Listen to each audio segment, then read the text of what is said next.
2 स्त्रियांचा विनयभंग करण्यात आला। त्यातल्या एकीनं असं लांछनास्पद जीवन जगण्यापेक्षा मारुतीच्या पारावर आत्महत्या केल्याचं कळलंय। थांबा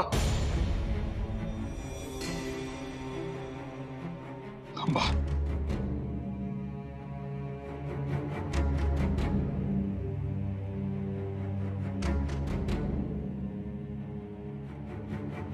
अनाचार आहे, अनाचार आहे। वास्तविक पाहता या सगळ्या शोध पथकांची आवश्यकताच नव्हती, हे मी देखील जाणतो। रुग्णाचे नाव न देणाऱ्यांना शिक्षा होईल असा साधा आदेश जरी सरकारने दिला असता तरी हा सगळा धुमाकूळ थांबणाऱ्यातला होता।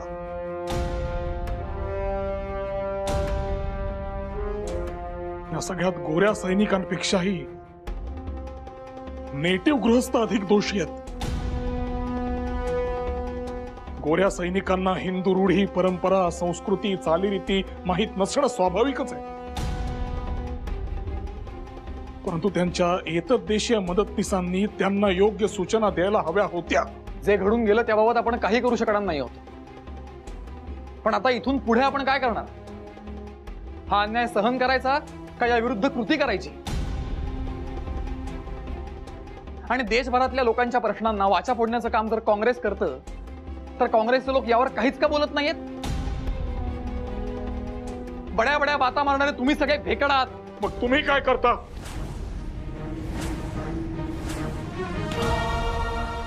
नुसती भजनं आणि कीर्तन? तुम्ही भेकड नाही ना? दमण्यात रक्त नाही तुमच्या? आहे। मग रँड अजून जिवंत कसा?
हा पुढे जिमखाना, रोज संध्याकाळी रँड इथे येतो, हाच त्याचा येण्या जाण्याचा रस्ता आहे।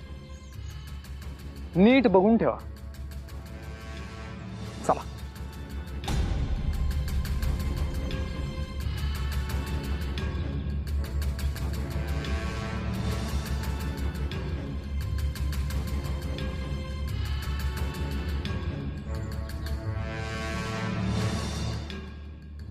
काय रे, इथं काय करताय?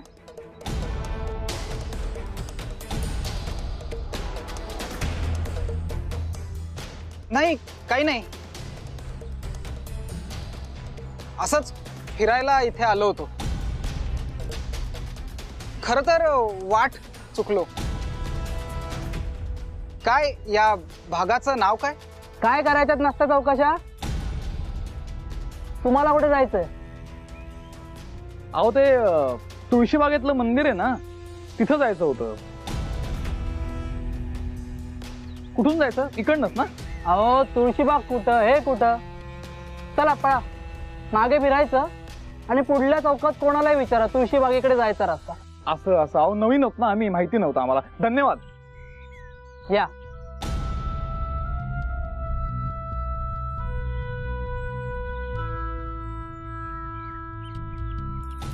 माननीय गव्हर्नर साहेब यांस, लोकांच्या आरोग्याचा प्रश्न या संबंधाने सध्या सैनिकांनी जो धुमाकूळ घातलेला आहे त्याबाबत आम्ही व आमचे वाचक तक्रारी करत राहिलो, पण सरकारने या सगळ्याकडे कानाडोळा केला अनेक प्रतिष्ठित गृहस्थांनी कथन केलेला प्रत्यक्षदर्शी वृत्तांतही निखालस चुकीचा व दिशाभूल करणारा अशी टिप्पणी सरकारने केली.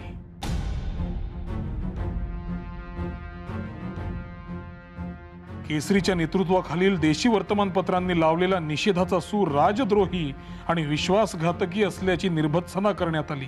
रँड महोदय या कमिशनर साहेबांच्या हाताखालील गोऱ्या अधिकाऱ्यांनी धुमाकूळ घातलेला असे चित्र आहे.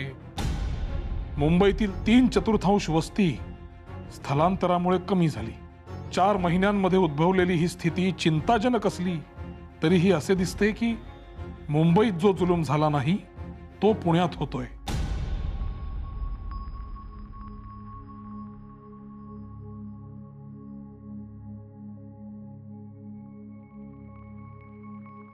मुंबईत कोणाच्या नित्य व्यवहारावर गदा आणण्यात आली नाही, पण पुण्यात त्यांच्या या व्यवहारावरच नांगर फिरवण्याचे काम चालू आहे. मुंबईप्रमाणेच पुण्यातही स्थानिकांच्या धार्मिक आणि सामाजिक भावना सर्व बाजूंनी विचारात घेतल्या गेल्या असतील तर मुंबईत नाराजी दिसत नसताना पुण्यात ती का दिसतेय? मुंबईत महिला वर्गाला फार त्रास सहन करावा लागला नाही, तो पुण्यात करावा लागतोय. महिलांच्या काखा आणि जांघा यांना तपासण्याचे काम हाती घेतलेले आहे. देशी स्त्रियांना प्लेग आहे का याची तपासणी पुण्यातील रस्त्यांवर होऊ नये असे आदेश असतानाही हा जो प्रकार घडतोय तो निंदनीय आहेच. पण मुळात स्त्रियांना तसे वागवलेच गेले नसेल हे जे सरकारचे म्हणणे आहे, याबाबत असा प्रश्न निर्माण होतो की जर असे नसेलच तर असा प्रतिबंधाचा आदेश देण्याची गरजच काय होती? आत्मसंतुष्टता व देशी लोकांविषयी प्रचंड तिरस्कार ही भारतातील ब्रिटिश प्रशासनाची व्यवच्छेदक लक्षणं झाली आहेत. बळवंत गंगाधर टिळक.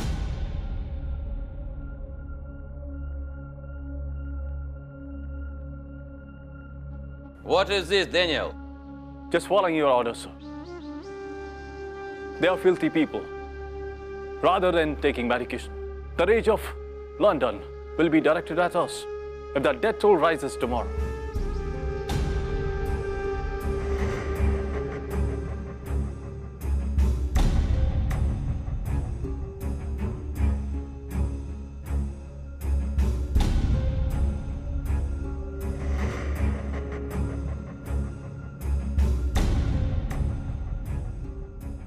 Yes, sir.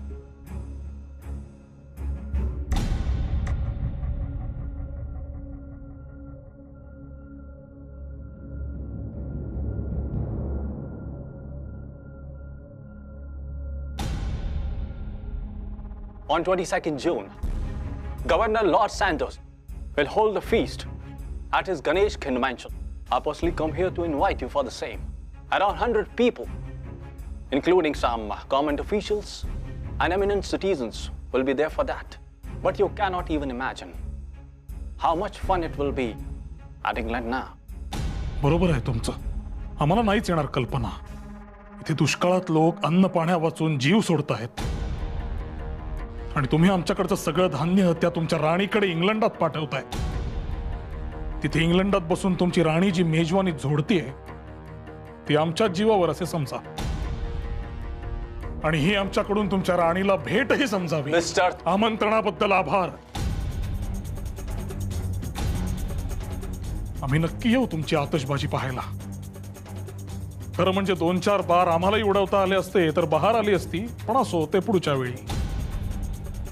आणि मेजवानीच्या आतिषबाजीची तुम्हाला फन येईल की नाही माहित नाही, पण आम्ही जेव्हा आतिषबाजी करू तेव्हा नक्की येईल तुम्हाला फन.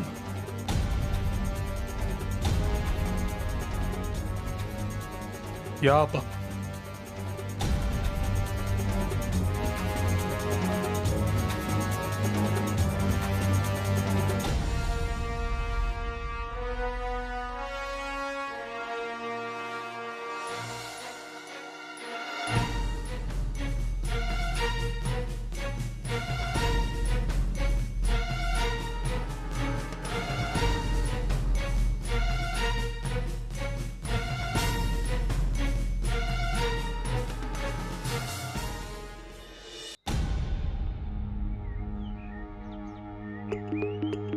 टिळकांची भेट झाली तेव्हा केसरीतल्या अग्रलेखातील वाक्य आपणच त्यांना सांगितलं.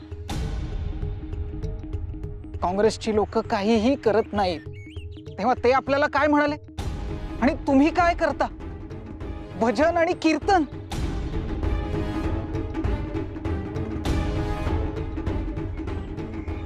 दादा दादा त्यांचे ते धारदार शब्द आणि ती ती नजर ना कानात शिस ओतल्यासारखे गेले खरंय टिळकांची भेट झाल्यापासून त्या रँडचा चेहरा डोळ्यांसमोरून हलत नाहीये माझ्या त्याचा सूड घेण्यासाठी हात शिवशिवतायत बस झाला आता त्या रँटला आता संपवायलाच हवं शांततेने आणि चर्चेने प्रश्न मार्गी लागतील समस्या सुटतील ही बाबडी आशा आता सोडा त्या रँटचा काटा आता काढायलाच हवा पण कसा जिमखाना आणि चर्च मधले दोन्ही प्रयत्न फसलेत आपले पुणे सोलापूर मार्गावरील सेंट मेरीज चर्च मध्ये दर बुधवारी आणि रविवारी रँड येतो हे कळल्यावरती आपण खरं तर त्याच्यावरती अगदी नीट पाळत ठेवून होतो पूर्ण तयारीनिशी गेलो पण काय झालं रँट चर्च मध्ये कधी येऊन कधी गेला आपल्याला समजलंही नाही त्या दिवशी जिमखान्याच्या वेळी इतर लोकांमुळे आपल्याला काहीच करता आलं नाही निघून यावं लागलं परत आपल्याला ते काय नाही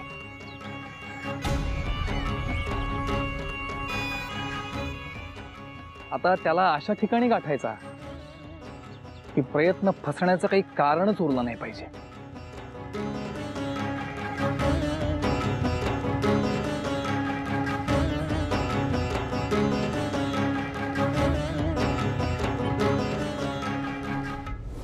बावीस जून राणीच्या राज्यारोहणाच्या 60व्या वाढदिवसाचा मुहूर्त साधू आहे त्यानिमित्ताने मेजवानीचं आयोजन केलंय अनायसे गर्दी असेल रँड इतर कामात वेगळं असेल आणि बेसावत असेल याहून उत्तम मुहूर्त पुन्हा सापडायचा नाही गणेश खिंडीच्या रस्त्यातून तो जाईल तिथंच त्याला गाठूया हे सगळं खरंय पण मारायचे कसे आपल्याकडे तलवारी आहेत पिस्तुले आहेत तलवारीने मारायचा प्रश्न नाही पण पिस्तुल्याने मारायचं झालं तर गोळ्या लागतील त्या आपल्या जवळ नाही मग करायचे कसे आणि गोळ्या मिळवायच्या म्हणजे चौकशा होणार नाही आपल्याला तलवारीच वापरायला लागतील त्या गळ्यात अशा प्रकारे अडकवू की कोणाला कळणार नाही माझ्याजवळ असलेली 6 वारी पिस्तूल मी घेतो महादेव रानड्यांची 5 वारी पिस्तूल आपण बापूरावांकडे देऊ त्यात फक्त एकच गोळी आहे आणि ती आपल्याला कधीही कामी येऊ शकते म्हणून तीही घेऊया आणि दादा तू तुझी तलवारी घे हो जेव्हा रँडची बग्गी त्या रस्त्यामधनं जाईल तेव्हा आपण इशारा म्हणून परवलीचं वाक्य उच्चारायचं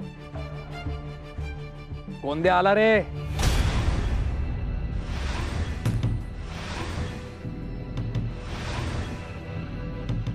ते ऐकून आपण सावध व्हायचं आणि बग्गी टप्प्यात येताच त्याच्यावर हल्ला करायचा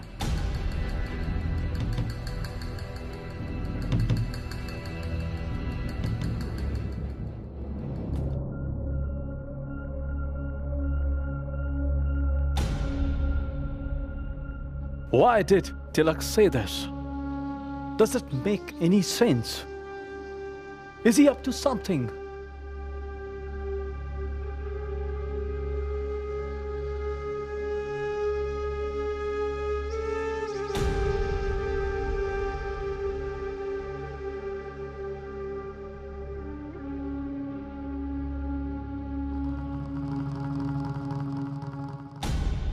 What are you talking, Daniel? Yes, sir. Your life is under threat. Who the hell is trying to kill me? Find out every nook and corner of the town. Yes, sir. Let this feast get over. I'll take every single corner of this town. Damodar तुला भीती नाही ना रे वाटत भीती कसली पकडले जायची का मरणाची अरे असे 10 जन्म मी हसत ओवाळून टाकेन मी कोणत्या कृत्याला सामोरं जातो याची मला पूर्ण कल्पना आहे कदाचित यानंतर मला सर्व सुखांचा त्याग करायला लागेल नाना प्रकारच्या हाल अपेष्टा भोगाव्या लागतील पण यज्ञकर्मातल्या आहुतीप्रमाणे मी अग्निकुंडात उघड्या डोळ्यांनी माझ्या आयुष्याची समिधा टाकणार आहे आणि कदाचित त्यात मी जळूनही जाईन पण प्रल्हादाप्रमाणे ईश्वर मला प्रत्येक संकटामधून सोडवेल याची मला खात्री आहे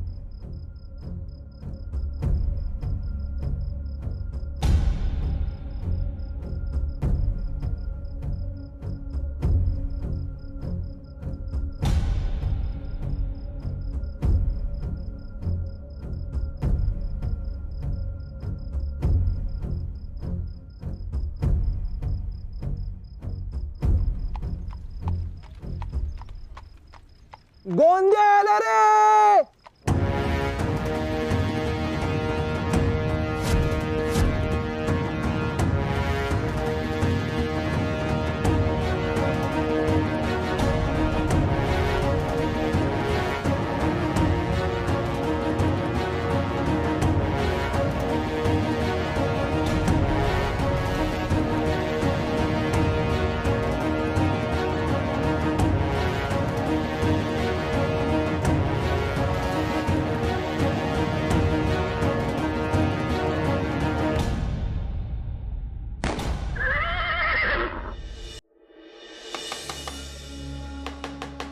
हॅलो, थांबा.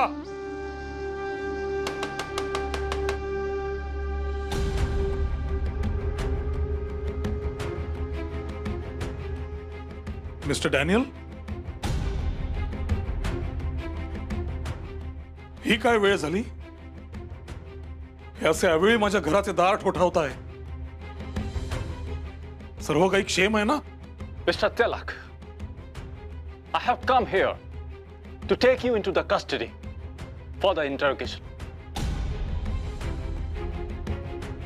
अहो काय म्हणतोय हा? काय झालंय? आणि आता अशा अवेळी? तू थांब जरा भामे. तू शांत हो, मी बोलतोय ना त्यांच्याशी. मलाही काही ठाऊक नाही.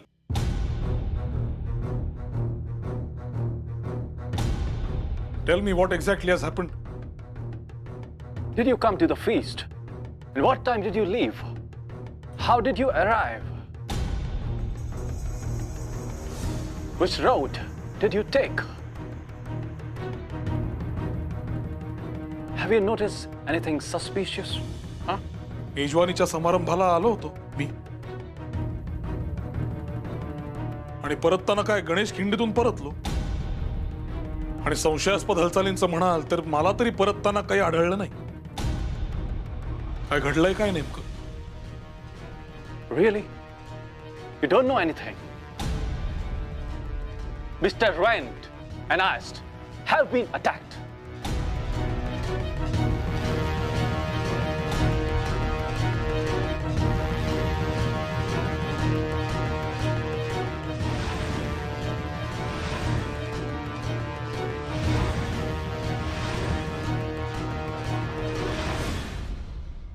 Ast was shot dead, and Rand was taken to Sassoon Hospital. A bullet has passed through his left lung, and he is severely injured. अहो सांगा ना मला काहीतरी, नेमकं काय म्हणतोय? थांब जरा भामे. अद्याप जिवंत आहेत ना रँड साहेब?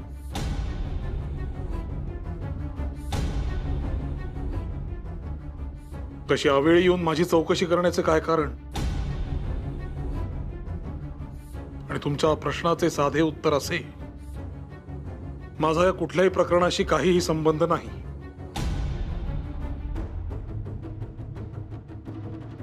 निघा तुम्ही आता. Okay, I'm going now, but I'll be back very soon.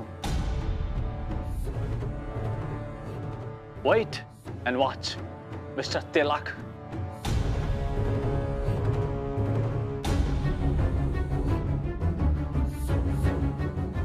अहो काय झालं नक्की? आता तरी सांगताय का मला? आम्ही घाबरण्याचं काहीही कारण नाही. तू शांत हो जरा.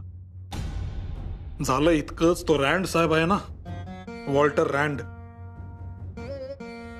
प्लेगच्या तपासण्यांच्या वेळेला लोकांच्या देवघरांना, अगदी स्त्रियांनाही विटाळ करत होता. कोणीतरी त्याच्यावर गोळ्या झाडल्यात. काय? पण मग गेले का ते? आहे, ससूनला नेलाय त्याला, परंतु प्रकृती गंभीर आहे. पण कोणी झाडल्या गोळ्या, कधी आणि कशा? व्हिक्टोरिया राणीच्या सन्मानार्थ जो मेजवानीचा समारंभ आयोजित केला होता, जिथे मी गेलो होतो, तिथल्या बंगल्याच्या बाहेर रँड साहेब बग्गीत बसला. त्याच्या मागच्या बग्गीत आयर्स्ट देखील बसला. बग्गी जसजशी पुढे जाऊ लागली तसे काही कळण्याच्या आतच रँड बग्गीत कोसळला. त्याच्याच पाठोपाठ आणखी 3 गोळ्या सुसाट वेगानं आल्या आणि आयर्स्टला लागल्या. तो देखील कोसळला. ते आवाज ऐकून सुरुवातीला आयर्सच्या बायकोला असं वाटलं की हे त्या समारंभातलेच फटाके फुटतायत, पण तसं नव्हतं. ते दोघेही जखमी अवस्थेत आपापल्या बग्गीत पडले होते. तो आयर्स जागीच ठार झाला, परंतु रँड साहेबाला नेलंय ससूनला. त्याच्या डाव्या फुफ्फुसातून गोळी आरपार गेली म्हणे. पण मग आता या डॅनियल साहेबाला वाटतंय की तुम्हीच ते. अहो काय हे आता नवीन तुमच्यावर खुनाचा आरोप?